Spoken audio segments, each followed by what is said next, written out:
Salut la compagnie, on se retrouve aujourd'hui pour parler de l'épisode 21 de la saison 6 de My Hero Academia, et c'était un épisode qui était juste fantastique. Je vois pas quoi utiliser d'autres mots parce que 90%, et je reviendrai sur les 10% après, 90% de l'épisode était masterclass, parce qu'on a eu un très bon combat entre Midoriya et Lady Nagant, qu'on a vu la volonté de All for One qui arrive à lui tout seul juste en disant je suis un gentil, je veux pas laisser Midoriya en galère », réussir à faire fuir des vilains qui devaient à mon avis pas être non plus excessivement courageux, et en plus de ça, on a eu une explication sur la société héroïque. C'est quelque chose qui est vraiment très mis en avant dans MHA depuis quelques temps déjà, c'est le fait que la société telle qu'on la voit aujourd'hui, elle ne fonctionne plus parce qu'elle n'est pas basée sur des socles solides. Tu sens que les piliers de cette société héroïque sont complètement crapis. Et on a l'explication de tout ça dans cet épisode-là, et c'est quelque chose que j'aime, qu'on nous explique comment on en est arrivé là. Et on va le voir grâce à l'intermédiaire de Lady Nagant, qui est un personnage que je trouve de plus en plus intéressant à chaque fois qu'elle fait une apparition, où on va nous expliquer qu'en fait Lady Nagant avant c'était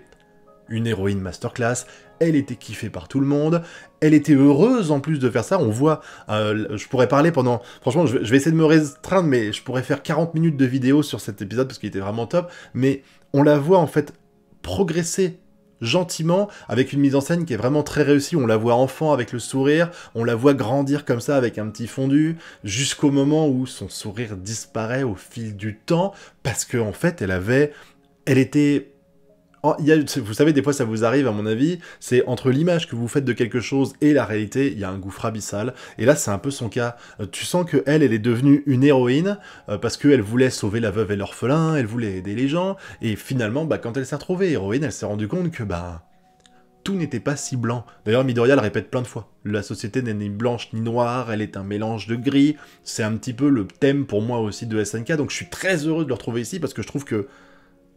MHA notamment, et pas que, il y en a plein d'autres, ont été très manichéens pendant un long moment, c'est t'es méchant, t'es gentil, point barre, ferme ta gueule. Là, c'est très très très nuancé, et c'est ce que je voulais qui arrive dans MHA. On a vraiment une succession entre le Deku qui joue un petit peu les Batman, et cette histoire de société héroïque qui est basée sur du vent, et qui est dirigée par des gens qui sont aussi pourris que les vilains, j'ai envie de dire.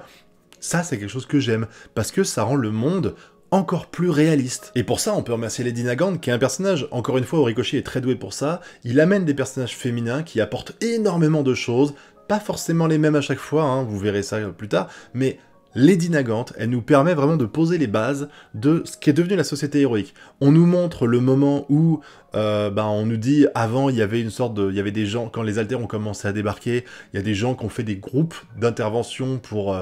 protéger la communauté. Au bout d'un moment, les gouvernements, je pense que c'est pas que pour le Japon, les gouvernements ont commencé à officialiser ça et à les nommer héros, et dire voilà, maintenant, vous avez l'autorité de faire ça, parce que normalement, je suis pas sûr qu'arrêter les gens et les cogner jusqu'à ce qu'ils soient en PLS sur le sol pour les mettre en prison, ce soit très légal. Donc là, ils ont légalisé le job de héros, et à partir du moment où ils ont légalisé ça,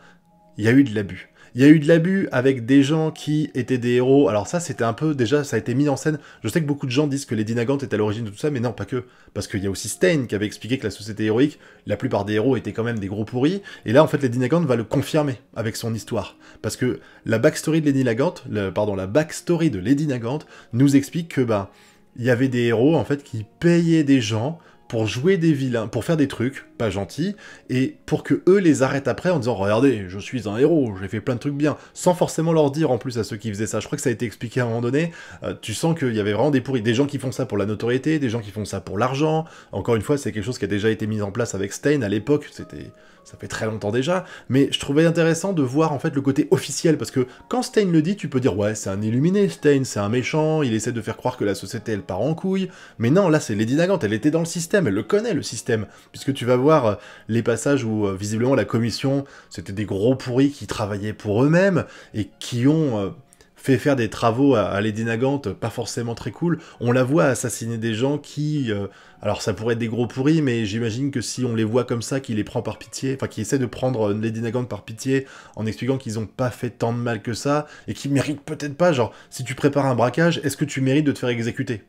Voilà, c'est la question qu'on peut se poser. Là, il y a tout ça avec une Lady Nagant qui, au fur et à mesure du temps, des missions qu'elle a faites de ces années de héros, est passée de l'illusion du bienfait et de la bienveillance de la société, du rôle de héros, au fait que, en fait, c'était juste... la société, elle avait permis l'illusion qu'elle était reposée sur les héros, et que les héros étaient une bonne chose pour la société, alors qu'en fait, ils se servaient d'eux pour atteindre leur basse besogne également, hein. Voilà, donc...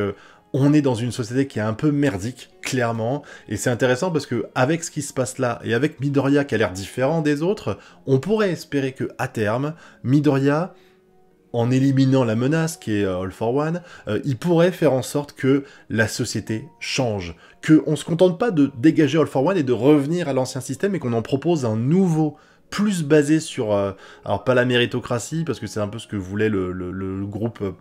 paranormal des Alters, là, celui de Redestro, mais plutôt une société qui serait plus clean, qui serait plus juste, j'ai envie de dire, et ça, en fait, un mec comme Midoriya peut y arriver. Et on va le voir pendant son combat avec Lady Nagant, qui va être très intéressant, que Midoriya, bon, on l'avait déjà vu qu'il a été devenu beaucoup plus badass qu'avant, mais en plus de ça, maintenant, bah, il arrive à utiliser pas toutes les altères, mais plusieurs altères à la fois. C'est ce qui est expliqué à un moment donné par un des vestiges, c'est que avant, il utilisait des altères en alternance, il faisait, allez, j'utilise celle-là, puis j'arrête et je fais celle-là, puis j'arrête et je fais celle-là, puis j'arrête et je fais celle-là. Maintenant, en fait, ce qu'il fait, c'est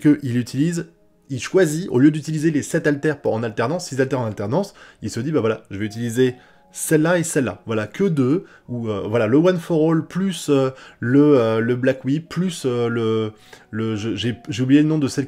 qu'on a découvert d'ailleurs dans cet épisode-là, où en fait, il accumule de l'énergie pour après, genre il fait exprès, à un moment donné, je comprends pas pourquoi il fait du step comme ça, et en fait c'est parce que à force de faire ça, en fait il accumule de l'énergie dans les jambes pour le booster au moment du départ, et qu'en plus ça solidifie ses jambes quand il affronte Lady Nagant. J'ai trouvé que c'était très intelligent de sa part, et pareil, l'analyse qu'il fait du pouvoir de Lady Nagant pour réussir à le parer, quand il explique elle doit venir de là parce qu'elle fait tourner son truc là, si elle était plus près, j'aurais eu l'alerte avec la détection du danger et tout. Les gars, je veux pas balancer un tacle à Hunter x Hunter, donc le prenez pas mal, mais des fois, les explications de Hunter x Hunter, elles durent 800 000 ans. Là, Midoriya, il t'explique en 20 secondes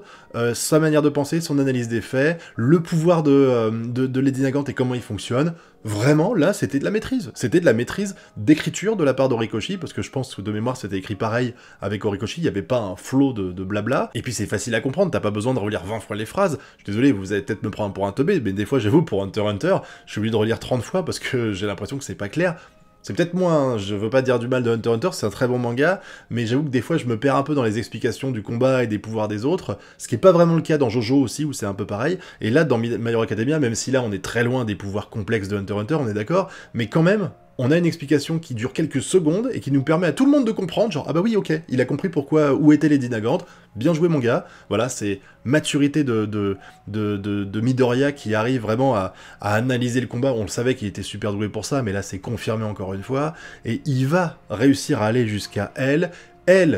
va attaquer Shizaki en se disant bah si je fais ça en fait je vais pouvoir anticiper les mouvements de Midoriya parce que quoi qu'il arrive il va essayer de sauver Shizaki et du coup bah il sera sur cette trajectoire là et je pourrai le tuer quand il sera sur la trajectoire. Finalement lui en utilisant l'accumulation de 3 altères il arrive à simuler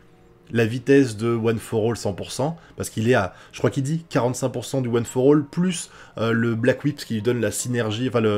l'énergie pour accélérer, plus le truc où il a emmagasiné de la puissance. Donc grâce à tout ça, il arrive à aller comme s'il utilisait le One for All à 100%, ce qu'il peut tout simplement pas faire actuellement, vous savez, parce que déjà je suis pas sûr qu'il y arrive vraiment, et quand il y arrive, bah, ça nique ses organes. Peut-être que maintenant c'est plus un problème, mais en tout cas, là il le fait pas, mais il arrive quand même à atteindre le 100% de vitesse du One for All, et il sauve Shizaki.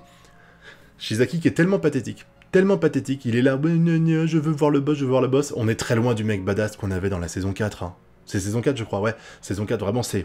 très triste de voir ce qu'est devenu Shizaki aujourd'hui, mais en tout cas elle a réussi à se servir de lui comme elle le voulait, et là on va arriver... Alors je sais que je fais la review un petit peu dans le désordre, mais là on va arriver au moment où j'ai un peu du mal quand même. Le premier de tout ça, c'est avec Lady Nagant, qui t'explique que la société est fuckhead, et que c'est mieux celle que propose All for One. J'ai envie de dire, dans quel monde? T'étais gentil, tu voulais un monde blanc, t'as vu qu'en fait il était noir, et tu t'es dit, bah voilà, on va plonger dans le plus dark possible, on va prendre un mec qui est prêt à foutre le chaos partout, je veux dire... Est-ce que tu penses sincèrement, Lady Nagant, que le chaos est mieux qu'une société grise? Voilà, je dis pas que la société actuellement dans My Hero Academia est bien, mais putain, elle est dégueulasse, celle que propose All for One, comment tu peux décider de faire ça? Même si elle doit avoir du remords, parce que quand Midoriya va réussir à sauver Shizaki, et que après il va parler à Lady Nagant, ce moment-là est assez badass d'ailleurs, il va lui dire... Là aussi, je suis mastermind, j'ai tout analysé, j'ai vu que t'as pas essayé de viser les points vitaux chez moi, que t'as pas essayé de viser les points vitaux non plus chez Shizaki, tu voulais juste me faire bouger de trajectoire, mais sans prendre le risque de le tuer. Tu es encore une gentille au fond de toi, aide-nous, s'il te plaît, Lady Nagant, nous avons besoin de toi. Et elle qui va avoir un déclic, elle va... Enfin... que j'avais du mal à comprendre au début, mais en fait, en voyant l'épisode là, je me rappelais, dans mes souvenirs, je trouvais que c'était un peu rapide, et là, dans l'animé, je trouve que c'est bien fait, parce qu'on voit, elle regarde, elle voit dans les yeux de Midoriya, et en fait, elle comprend tout simplement que cette société qui est fuckhead, et ben, avec Midoriya, il est possible de la faire revenir, avec Midoriya et Hawks, parce que t'as Hawks qui va débarquer, son ancien élève, qui va essayer de... qui va venir la sauver quand elle est sur le point de tomber, même si lui, il a 3 plumes en guise d'aile, c'est un peu galère pour lui de voler, mais en gros, elle va comprendre en regardant Hawks et après son combat face à Midoriya, elle va comprendre que finalement, cette société qui peut-être pour elle était perdue, il n'y avait aucun moyen de la sauver, c'est un petit peu ce qu'elle explique, et finalement on peut peut-être y arriver, et du coup, malgré le fait qu'elle va exploser, elle va donner des informations à Midoriya sur le lieu de rendez-vous, elle devait donner le corps de Midoriya à All for One, ce qui va peut-être permettre d'avoir un combat enfin, ou d'arrêter la menace, ils vont sans doute s'organiser pour arriver là-bas, même si... Moi, je serais All for One, honnêtement, j'irai pas sur place directement récupérer Midoriya. Du coup, au pire, ils auront un sbire. Je me rappelle pas du tout. Honnêtement, je me rappelle pas du tout de comment ça va se passer ici, donc je dis pas ça en spoilant. Mais vraiment, je me dis, j'ai pas vraiment confiance en Lady Nagant si j'étais All for One. Surtout qu'il doit le savoir parce que au moment où elle explose, il dit qu'il a mis une sorte de truc, de condition, de pacte dans le don d'Alter qu'il lui a donné, parce qu'il lui a donné le float, là, enfin l'équivalent de lévitation. Il a dit, voilà, si jamais elle change ta vie, elle explose. Et puis peut-être qu'il doit le ressentir si le pacte n'est pas respecté, donc il va pas aller sur place lui-même. Ça me paraît évident. Autre petit truc qui m'a dérangé, mais on n'a pas vu vraiment comment ça s'est passé, c'est avec All Might. Peut-être qu'on le verra plus tard, hein, je dirais rien, mais c'est vrai que c'était frustrant en fait de voir... Alors All Might il sort de la bagnole, et les deux mecs qui l'affrontent, ils disent « Oh mais attends, il y en a un qui fait « Oh c'est All Might !» Et l'autre il fait « Mais attends, c'est plus le All Might qu'on a connu, c'est une grosse merde, un contrat est un contrat, on s'occupe de lui. » Et All Might il est là, il fait « Ouais, je vais y arriver, de toute façon, tout repose sur ce garçon, je l'aiderai jusqu'au bout, si je dois mourir, ce sera seulement après qu'il ait réussi qu'il ait atteint ses objectifs. » Le discours de All Might est super stylé. Vraiment, j'ai beaucoup aimé cette conviction et cette volonté qu'il met dedans, même si j'ai du mal à croire qu'il suffit de faire un beau discours pour que deux vilains qui étaient à 2 doigts de buter une personne s'enfuient en courant, parce qu'après, il arrive quand même à revenir dans sa voiture et à aller jusqu'à l'endroit où est Midoriya, donc c'est que ça a réussi à super bien se passer. On aura peut-être des explications dans le prochain épisode, j'espère en tout cas, mais quoi qu'il en soit, cet épisode 21 était, génial, je le répète encore, mais que ce soit au niveau de la mise en scène avec Lady Nagant pour l'explication de ce qui s'est passé pour elle, le pouvoir de Midoriya où on voit la fumée, où on voit les vestiges qui discutent avec lui, la fumée je dis ça parce qu'à un moment donné il s'est caché pour utiliser la stratégie de rentrer dans l'immeuble pour être à découvert, enfin pour être à couvert justement, et que Lady Nagant le voit pas, vraiment, tout était top. Alors, je vais pas non plus dire que c'est que grâce à l'animé, parce que c'est surtout le travail d'Horikoshi qui a fait un super manga, et eux, ils ont juste respecté à la lettre tout ça. Je sais qu'on a souvent tapé sur Bones depuis cette saison-là et la précédente, parce qu'on trouve que l'adaptation était pas terrible. Là, depuis l'après-guerre, c'est juste génial ce qu'on a. L'animation est top, les musiques sont super, le passage avec Lady Nagant quand elle est en train de papoter et où elle se demande « Oh mais cette société elle est de la merde, oh vous arrivez quand même